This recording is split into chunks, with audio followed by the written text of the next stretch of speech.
What is going on, YouTube? Gyvi World here. Hope everyone's having a great day today. Today we got something a little different. As you can see, we got Justin Verlander on the screen. We're coming up against a pretty solid team. Flashback Rays uniform.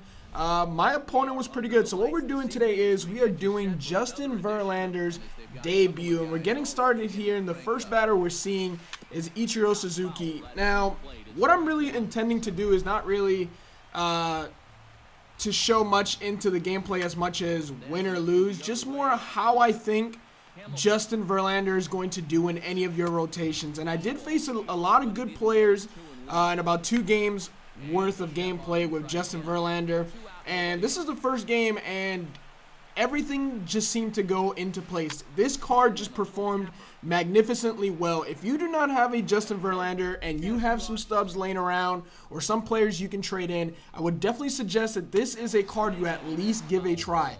With the fact that this Justin Verlander can top out at 100 miles an hour, I'm not sure if he can hit 101, but he can definitely hit 100 miles an hour, and then his changeup, that circle change is just absolutely ridiculous. That was my go-to pitch pretty much throughout this entire debut for Justin Verlander. Of course, he still has a curveball and a slider that are pretty good. Don't sleep on that 12-6. The 12-6 is pretty filthy, as you can see right there, but the slider is probably the pitch that got me the most outs when effectively being used with that 4-seamer and that circle changeup. What I think about this Justin Verlander through a couple games played is, if this card had a 5th pitch, whether it be a cutter, whether it be a 2-seamer or a sinker, it wouldn't even be an argument. This card would hands down be the GOAT, in my opinion. If you currently have a 5 good solid pitchers in your rotation and you don't have a spot for this Justin Verlander, but you have like a Clayton Kershaw, my suggestion would be to sell that Clayton Kershaw.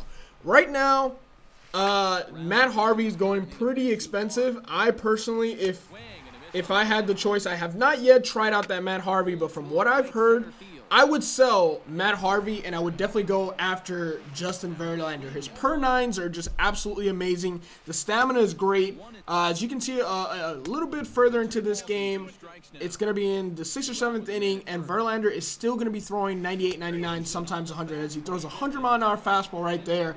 And it's just, it's so hard to predict when he has that 12-6. And of course, I hung that slider there. But of course, when he has that 12-6 and you change your pace well with this Justin Verlander, it is almost impossible for anyone to pick up.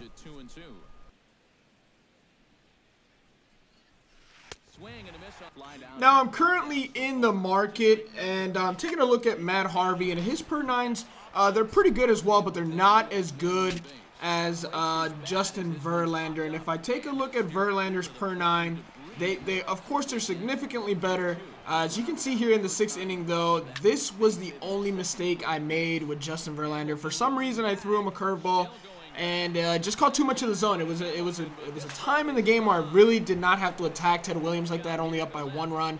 But I went after him, and then on the next pitch we get, I think, Andrew McCutchen a fly out. So my only issue that game was Ted Williams, but of course it is Ted Williams, so that's kind of understandable. But again, looking at this Justin Verlander in the market, yes, the prime version is going for 94,000 stubs by now, 78,000 sell now, but the rookie flashback is going for 72,000 buy now, 40,000 sell now. Looking at my completed orders, I did get him for 40,000. You do have to grind a bit, but of course it's no big deal when you just play against the CPU and you get, I believe it's 150 strikeouts, and then feed some players, and that's it. And then you get yourself a 97 overall demigod, pretty much a demigod. The Matt Harvey did go down in price. If you had a Matt Harvey a couple days ago, I really hope you sold him for 80K, 100K, however much he was going for, because now he's going for about half that. So that was pretty much expected. But here in this game, Justin Verlander went 8 innings strong. My opponent had 7 hits, was only able to get 1 run, and that runner was the Ted Williams home run.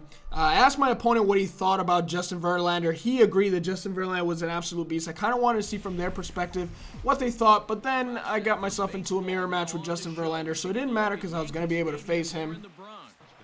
So in that game, I did give up 6 hits over 8 innings with Justin Verlander.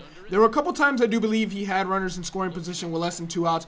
What I think is a big factor to that is the fact that Justin Verlander has 95 clutch, along with that 92 velocity. It really came through clutch. The only mistake I made, of course, was the Ted Williams home run, a pitch I really shouldn't have made. But aside from that, you can really tell his clutch is high because whenever there was a runner in scoring position, I was able to weave out of danger. And as you can see here, I'm getting shellacked a little bit. It's the middle part of his order and his creative player. Now Ted Williams is up, and he is pretty much base hit away from opening this game. Luckily for us, again, that clutch came into play, and I was able to set Ted Williams down. Now we have A-Rod, who absolutely crushes right-handed pitching. Of course, if you know A-Rod, that's the pitch you're going to throw. You're going to throw that slider low and in, and you're going to be able to get away with it. But Ben Zobrist up, and I do make a mistake. Leave a pitch out over the plate. I think that Ben Zobrist card plays a little better than the stats say for some reason.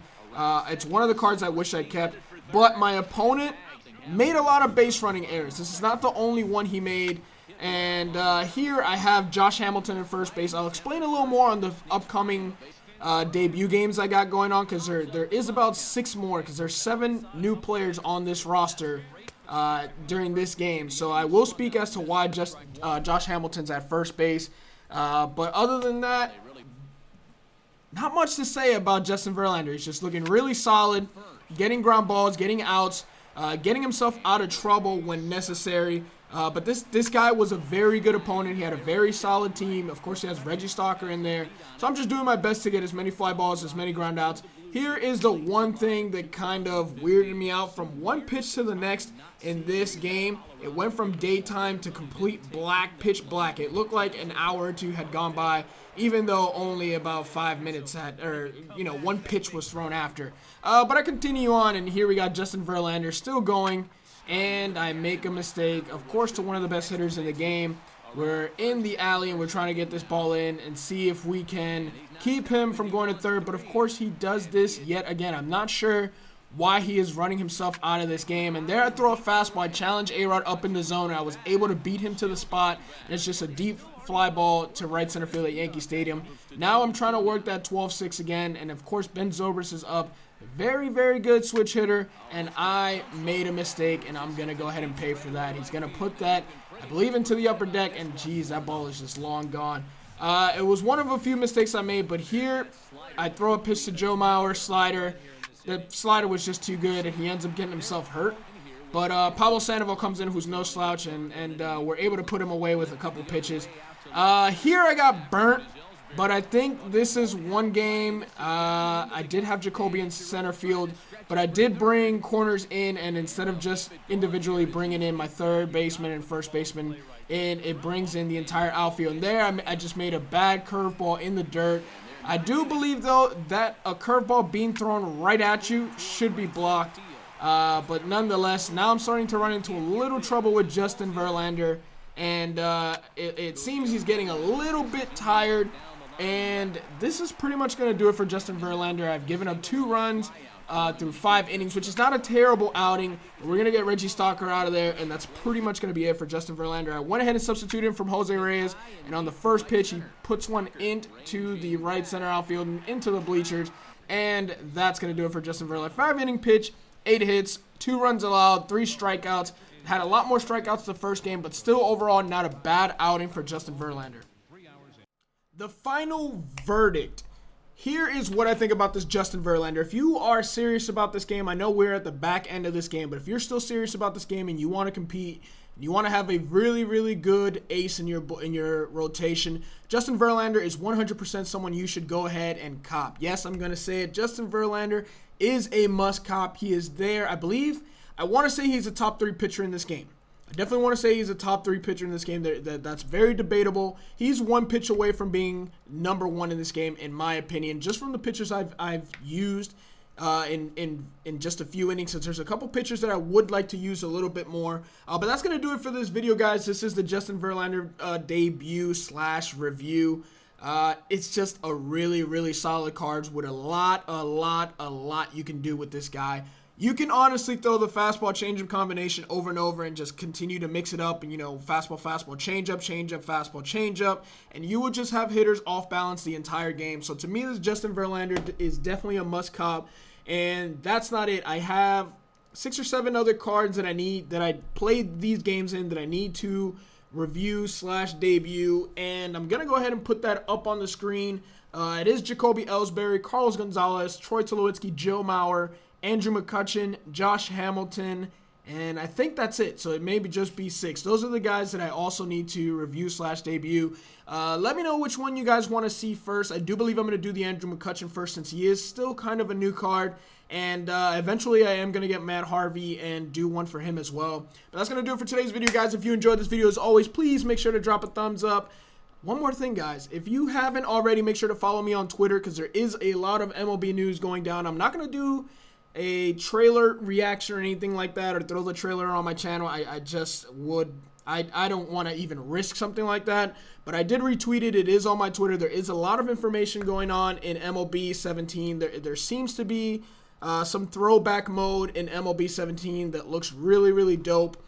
Maybe MLB 99. I'm not sure what year it is a throwback to, but there is a trailer with some Road to the Show information. It looks like they're taking a page out of 2K's playbook with some story, an actual story being implemented into the game. It seems that also, along with Griffey, there are some new legends that were in the trailer. So go ahead and make sure you check that out. And that's going to do it for today, guys. Peace. They say anything's possible.